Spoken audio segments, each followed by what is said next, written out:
اتنا ہی کہوں گا کہ جن کارکنان کو گرفتار کیا ہے پھر فوراً کو رہا کیا جائے، شہریت بند کی جائے، ورنہ پورے ملک سے یوں آشکار رسول اٹھیں گے۔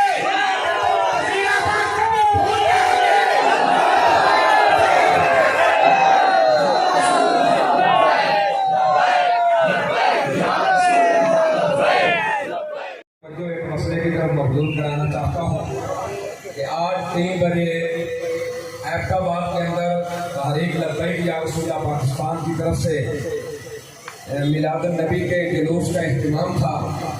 مفتی عمیر الازہری صاحب جو رکن شورا ہیں ان کی قیادت میں تو جلوس چلتا رہا، لیکن جب مغرب کا وقت ہوا تو حکومت کی جانب سے جلوس پر شیلنگ شروع ہوئی، ساؤنڈ توڑ دیا گیا،